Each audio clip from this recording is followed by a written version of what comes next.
각 사람은 비인격적인 세계와 인격적인 세계를 혼재하며 살고 있습니다.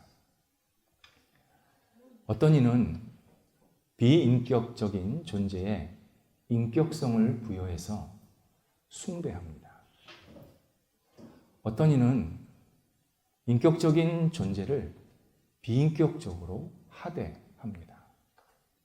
예를 들어서 저 사람은 돈이 되게 많아. 저 사람 가난해. 저 사람 집 되게 크게 살아. 저 사람은 월세집에 살아. 이렇게 사람을 평가하고 대하는 것은 인격적인 존재를 비인격적으로 대우하고 있는 상태입니다. 반대로 나는 이 물건을 너무 사랑해. 이 물건이 없으면 나는 살 수가 없어. 이 물건 때문에 나는 너무 행복해. 이것은 비인격적인 존재를 인격성을 부여해서 지금 따르고 있는 잘못된 상태입니다. 하나님은 생물과 곧 생명과 사물을 명확하게 구분해서 창조하셨습니다. 하나님은 1차적인 창조를 생명을 하셨습니다. 그리고 이 생명이 자기가 잘 살 수 있도록 여러 가지 물건들을 만들어내는데 그것이 사물인데 그 사물은 하나님께서 그 생명에게 지혜와 창의적인 능력을 주셔서 만든 겁니다. 그래서 하나님이 직접 만드신 것은 우리 생명.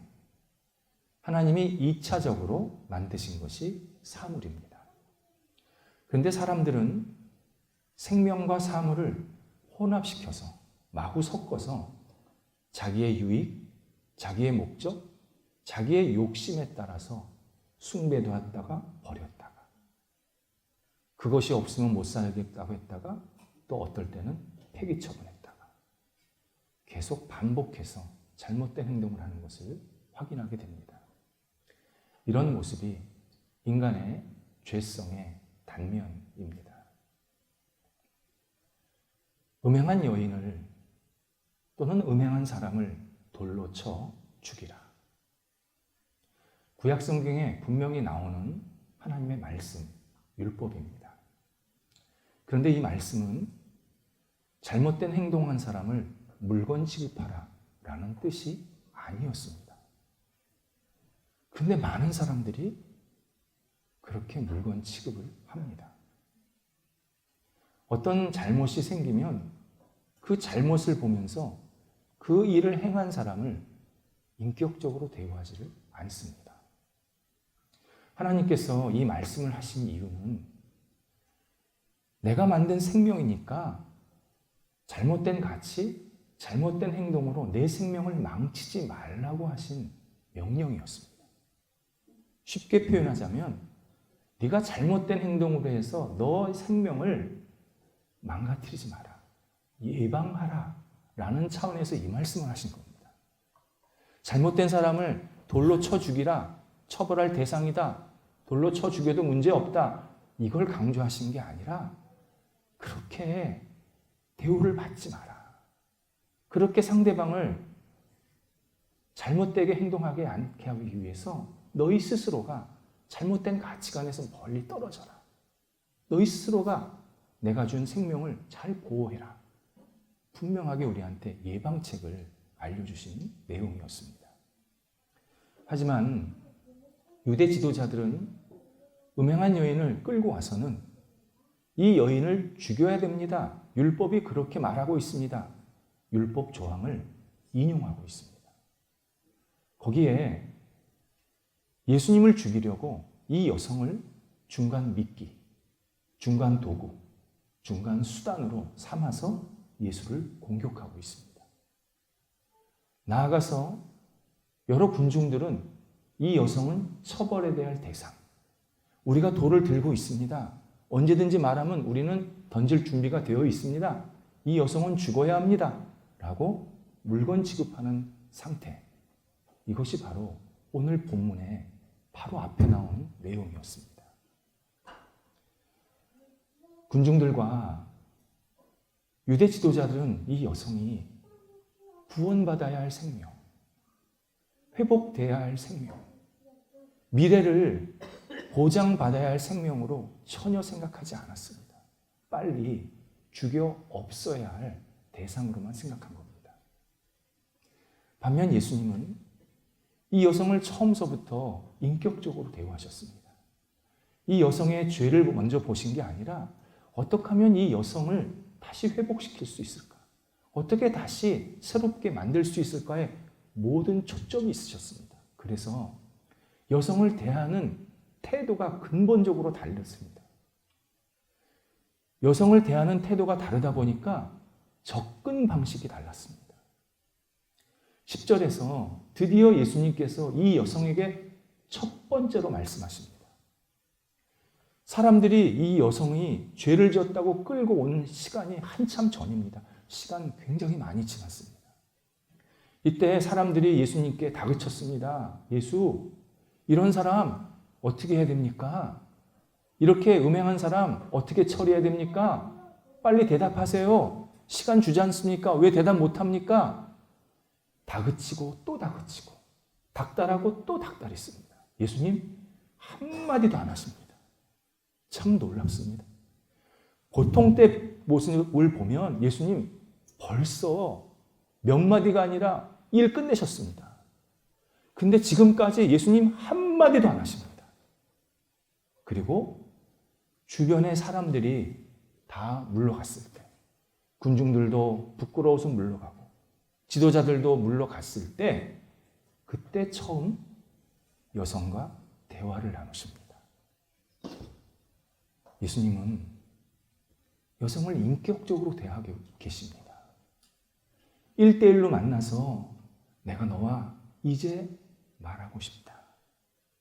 이렇게 주변에 수많은 사람들이 몰려 있어서 너를 지금 죽이려고 하는 거, 너는 지금 인격 대우를 못 받고 있다. 그런데 다 떠났으니까 이제 너는 나와 진지한 대화를 할 필요가 있다. 이렇게 여성을 인격적으로 대우하는 시작을 갖고 계십니다. 그리고 첫 번째 하신 말씀이 너를 고소하던 자가 어디 갔느냐? 너를 정죄하는 이가 없어졌느냐? 물으십니다. 이런 뜻입니다. 여자여, 주변에 사람 없지? 이제 너 나와 깊은 대화를 나눠야 된다. 주변 사람들을 의식하지 말고 너 나와 진지한 대화를 나눠야 된다. 따뜻하게 그를 대우해주고 계십니다. 근데 더 놀라운 내용이 있습니다. 여성을 부를 때 여자여 라고 극존칭, 정말 사랑하고 존경하는 마음으로 부르는 호칭을 지금 이 여성에게 행하고 계십니다. 여자여, 우리는 여자여 그러니까 이 사람은 이름도 없나 보다, 그냥 그런가 보다, 그렇게 생각할 수 있습니다. 지금 읽으면.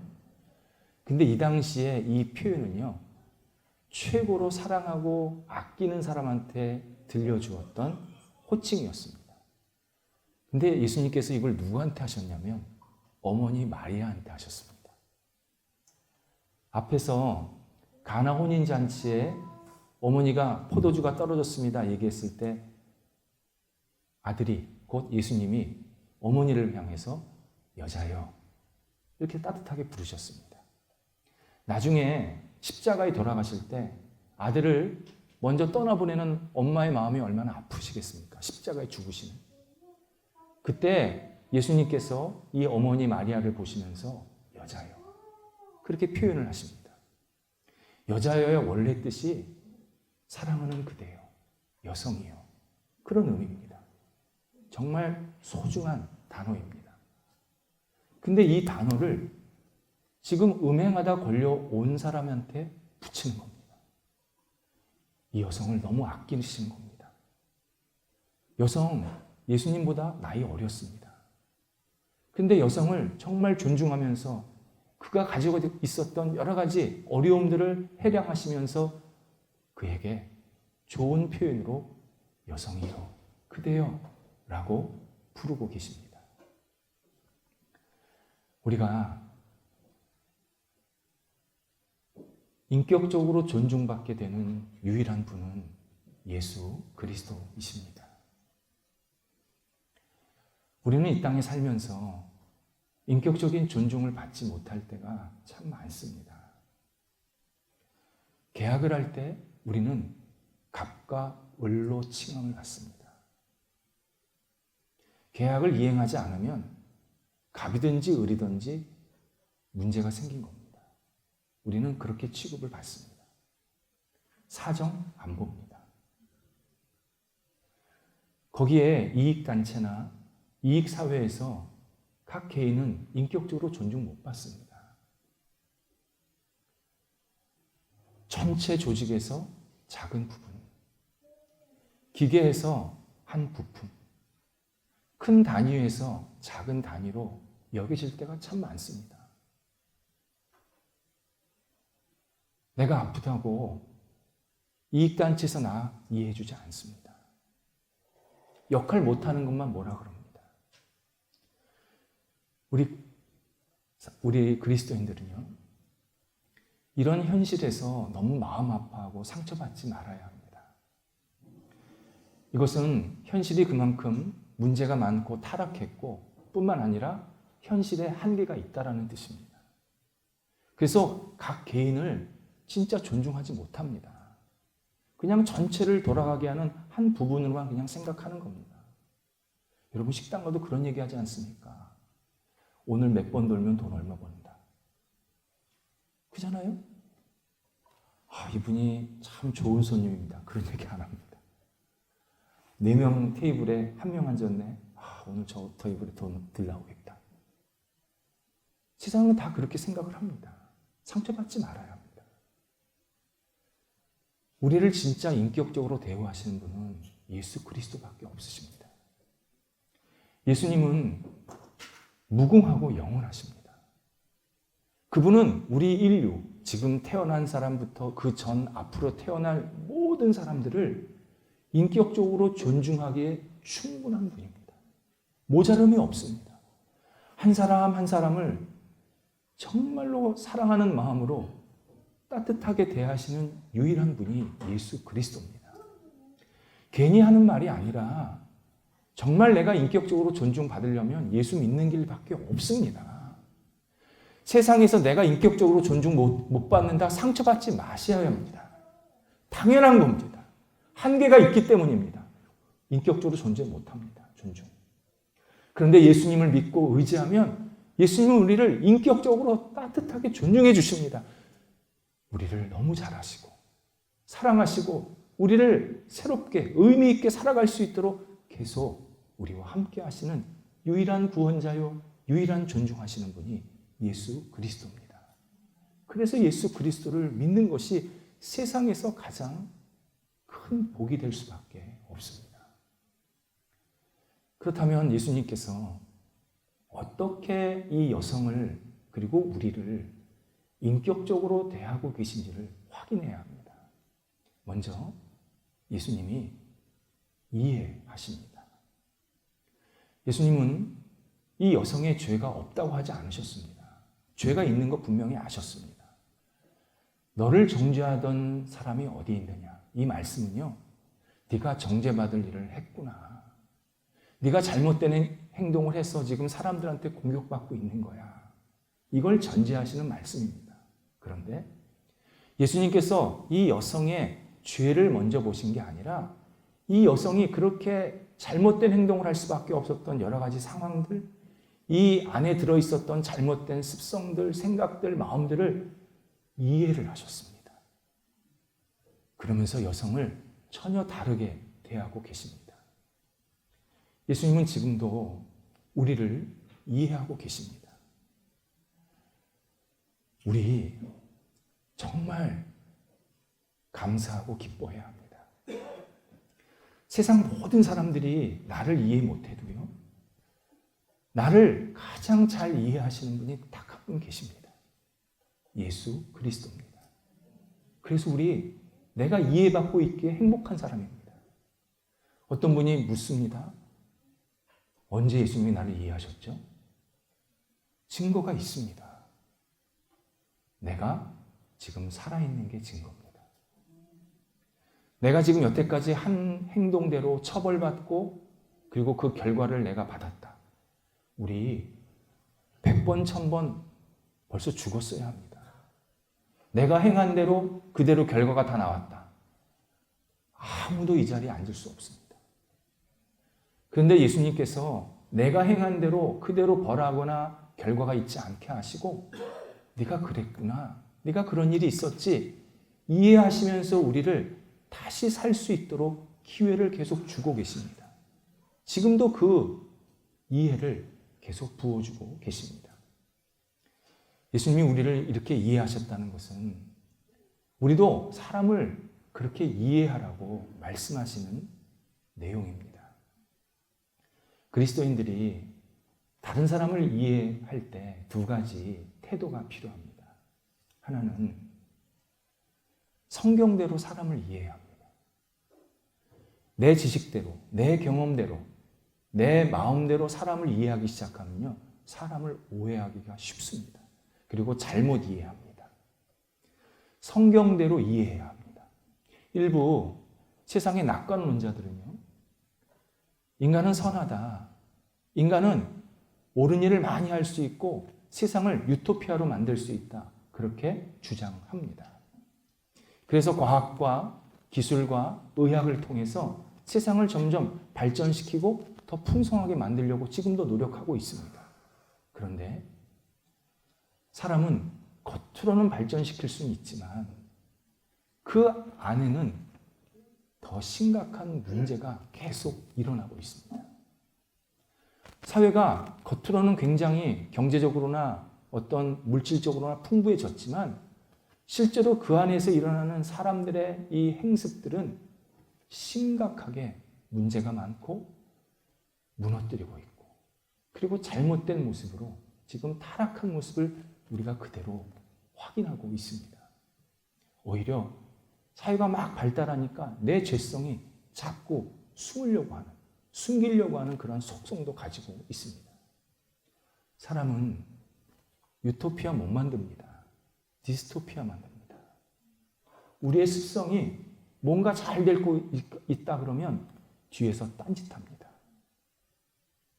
그래서 지금은 과거보다 훨씬 교묘한 범죄가 많아졌습니다. 옛날에는 단순했잖아요. 때리든지 훔치든지. 요즘은 안 그래요. 아주 교묘하게 엄청난 일들을 숨어서 하고 있습니다. 겉으로만 화려해지고 있는 겁니다. 성경은 모든 인간은 하나님의 형상을 가진 존재다. 전제하십니다. 그런데 모든 인간은 죄를 범하였음에 하나님의 기준, 하나님의 의에 이르지 못하고 있다. 분명히 말씀합니다. 우리는 분명히 문제가 있는 존재입니다. 내가 뭘 배웠다고, 뭘 소유했다고 문제 없는 게 아닙니다. 나는 분명히 문제가 있는 존재다. 이걸 인정하면서 사람을 이해해야 된다는 겁니다. 그래서 그 사람이 문제 속에서 헤매지 않고 예수 그리스도를 통해서 다시 살아날 수 있도록 이해하는 그러한 시각, 그러한 태도를 우리 그리스도인들이 가져야 합니다. 두 번째는 조소주의에 빠지면 안 됩니다. 우리가 문제가 있다고 당신이나 나나 똑같아요. 우리는 구제불능해요. 우리 안 돼요. 이렇게 패배주의, 열패감에 빠져 있으면 안 됩니다. 이건 예수님께서 가르쳐 주신 인간 이해가 아닙니다. 예수님께 가르쳐 주신 인간 이해는 문제가 있지만 예수님을 통해서 얼마든지 새롭게 될 수 있다. 이러한 가능성을 우리들에게 계속 허락해 주시는 겁니다. 세상은 자기의 힘으로 인간이 얼마든지 정화가 될 수 있다고 주장하지만 성경은 예수 그리스도는 너희 힘으로는 안 되고 나 예수 그리스도를 통해서 너희가 다시 새롭게 살 수 있다. 분명히 우리한테 말씀해 주시는 겁니다. 그래서 우리가 사람을 대할 때 그리스도 안에서 언제나 사람을 다시 새롭게 세울 수 있다. 이러한 분명한 시각을 가져야 합니다. 두 번째는 예수님께서 긍휼히 여기십니다. 예수님은 이 여성이 실패하고 잘못했던 것을 분명히 아셨지만 마음속으로 여성을 따뜻하게 긍휼히 여기셨습니다. 그래서 여자여 부르신 겁니다. 이 여자여 굉장히 부드러운 어투입니다. 성경 언어로 사랑하는 그대여, 내가 소중히 여기는 이여, 이렇게 표현하신 겁니다. 긍휼히 여기신 겁니다. 긍휼. 우리 사회, 우리 가정, 인간관계를 건강하게, 반듯하게 세우는 최고의 신앙 덕목입니다. 긍휼은요, 인간에게서 나온 개념이 아닙니다. 인간은 긍휼히 여길 수가 없었습니다. 긍휼은 성경에서 하나님이 우리에게 가르쳐 주시고 우리에게 먼저 주신 신앙적인 덕목입니다. 긍휼은 인간에게서 나올 수가 없습니다. 하나님에게서 나온 특별한 선물입니다.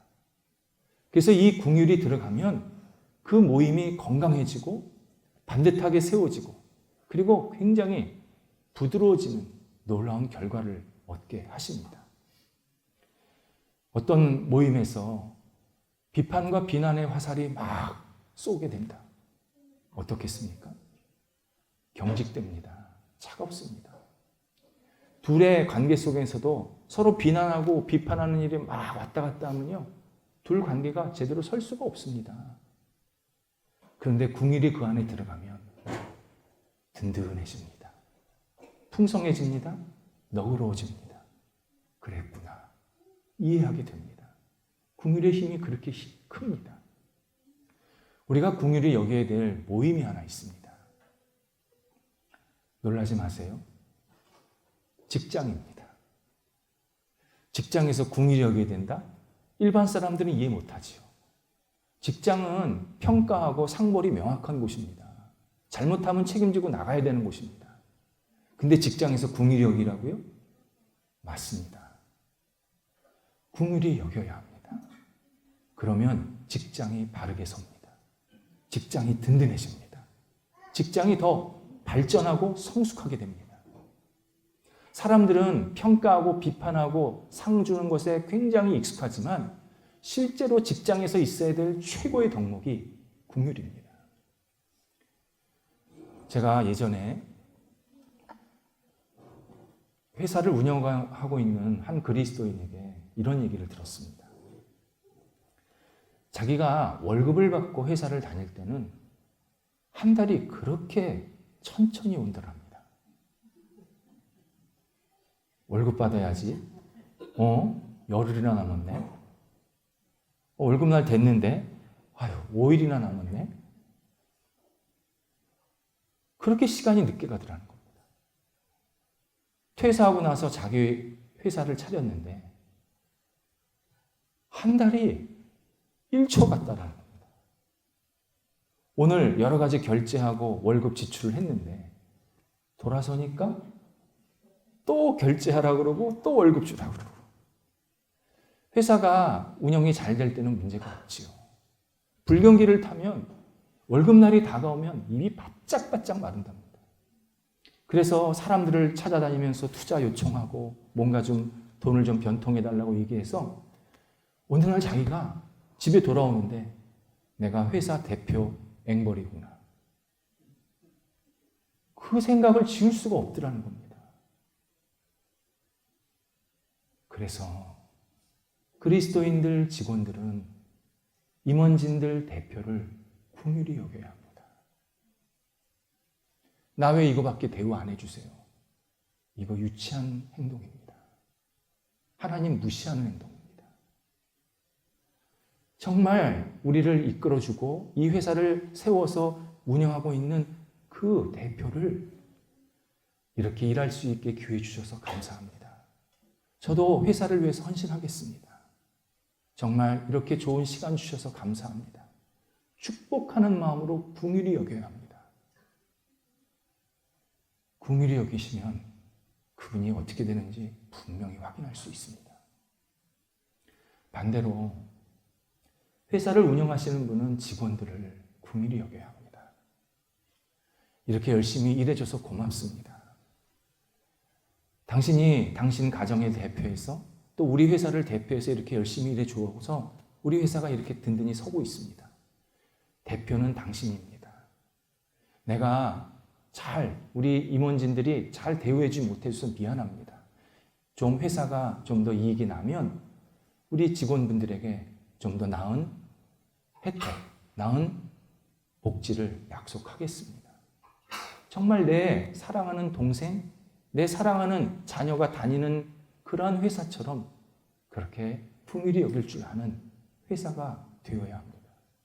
그때 서로 간에 신뢰가 쌓이고 감사가 생기고 축복하고 그리고 그 회사가 어려움도 잘 극복할 수 있습니다. 이건 목회자의 말이 아니라요. 수많은 경영자들, 특히 신앙을 가지고 경영하는 사람들이 공통적으로 말씀하시는 내용이었습니다. 진짜 긍휼이 회사를 든든히 세우더라는 겁니다. 긍휼히 여길 줄 아는 그리스도인이 되어야 합니다. 세 번째가 용서하십니다. 예수님은 처음에 이 여성이 사람들한테 끌려왔을 때부터 중간에 땅에 글씨를 쓰시는 그 과정, 그리고 마지막에 주변 사람들이 다 이 여성을 떠났을 그때까지 딱 한 가지 마음을 계속 가지셨습니다. 너는 용서받을 것이다. 내가 너를 용서해서 네가 다시 세워질 것이다. 이 마음이 분명히 있으셨습니다. 주변 사람들은 이 여성이 한 잘못된 행동을 계속 보면서 지탄을 했는데 예수님은 처음서부터 이 여성을 너는 용서받을 거다. 약속을 하신 겁니다. 우리가 이런 질문을 할 수 있습니다. 예수님, 너무 쉽게 용서해 주신 거 아닙니까? 이 여성이 지금 잘못했다고 말도 안 하고 내가 다시는 이런 일 안 하겠습니다. 자신의 그 부족함을 반복하지 않겠다고 약속도 안 했는데 어떻게 예수님 그냥 보시면서 값싸게 내가 너를 정죄하지 않는다. 이렇게 말씀하실 수 있습니까? 너무 쉽게 용서하는 거 아닙니까? 이렇게 질문할 수 있습니다. 예수님께서 하신 이 용서는 값싼 용서가 아니라 값을 매길 수 없는 용서셨습니다.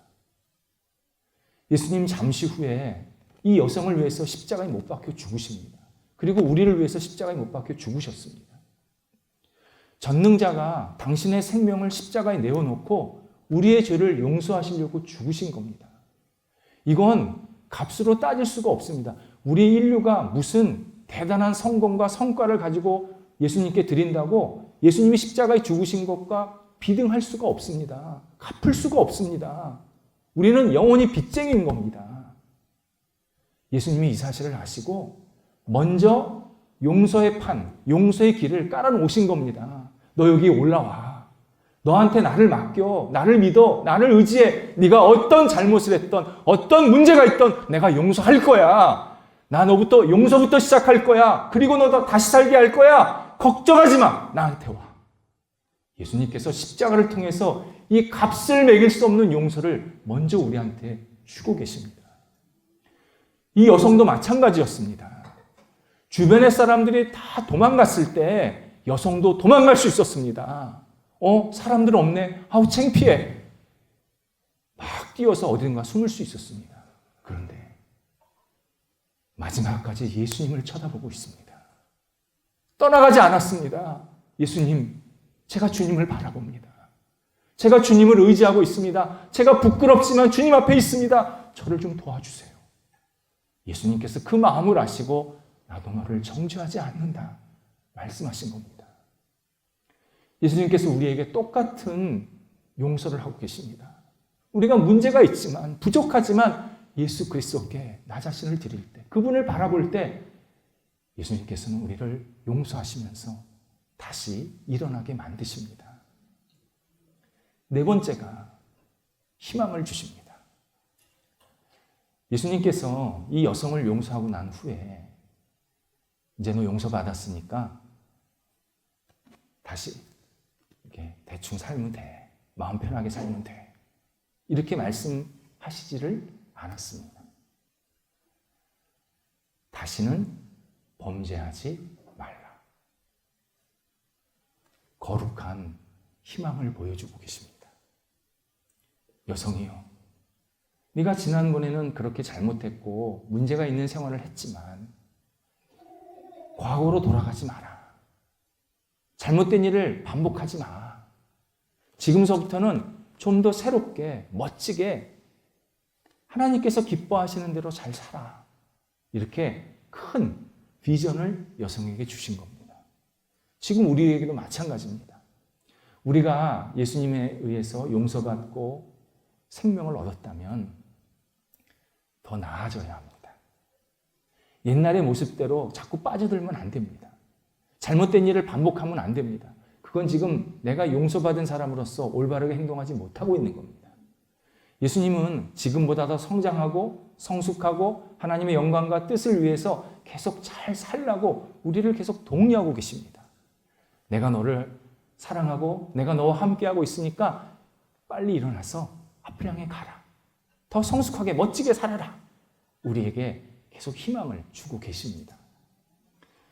이 희망을 받은 사람이 있습니다. 우리 기독교 신앙의 아주 좋은 스승이자 선배입니다. 어거스틴입니다. 사도 바울이 진리, 복음, 믿음, 은혜 이런 우리 기독교 신앙의 아주 핵심적인 내용들을 잘 담아 놓았습니다. 비유로 말하자면 사도 바울은 저수지 역할한 사람들입니다. 예수님께서 가르쳐 주신 것, 그리고 사도들이 가르쳐 준 것을 잘 이렇게 하나님이 주신 능력이죠, 그게. 그가 잘 이렇게 조합을 해서 저수지에 잘 모아놨습니다. 근데 이 저수지에 모아놓은 이 진리의 내용을 우리 후배들이, 후손들이 어떻게 알게 됐냐? 중간에 통로 역할을 해준 사람이 있습니다. 그게 어거스틴입니다. 비유로 말하자면 어거스틴이 파이프 역할을 해준 겁니다. 수도꼭지 역할을 해준 겁니다. 사도 바울이 정리한 이 진리의 내용, 이게 신약성경의 3분의 2인데요. 이 신약성경과 이 진리의 내용이 한때 없어질 뻔했습니다. 그게 언제였냐면 어거스틴 시대였습니다. 그때가 진짜 세상이 전쟁밖에 안 했습니다. 죽이고 죽는 일밖에 안 했어요. 복음, 믿음, 신앙, 은혜 이런 개념 자체를 막 무너뜨렸습니다. 성경 막 불태워버렸습니다. 그런 시대가 있었습니다. 이때 어거스틴이 우리를 살리는 것은 전쟁이 아니라 복음이다. 우리에게 희망을 주는 것은 사람을 죽여서 영토를 빼앗는 것이 아니라 하나님의 말씀이고 은혜다. 이 사실을 확신하면서 이 성경의 내용과 복음의 내용을 다양한 방법으로 후배들에게 전해준 겁니다. 책을 써서, 강의를 통해서, 대화를 통해서. 정말 어거스틴이 아니었으면 복음이 사장될 뻔했습니다. 정말 소중한 분입니다. 그런데 어거스틴이요, 진짜 문제아였습니다. 여러분이 상상하는 것보다 훨씬 더 문제가 많았습니다. 육체적으로는 쾌락을 탐닉했고요. 마음적으로는 자기가 상처를 받아서 얼마나 주변 사람들한테 상처를 줬는지 모릅니다. 오죽하면 어머니를 때렸겠습니까? 그것도 기도하는데. 나를 위해서 기도한다고 어거스틴이 어머니를 때렸어요. 거기에 영적으로는요, 온갖 이단들에 다 빠져 있었습니다. 우리가 보통 이단 그러면은 뭡니까?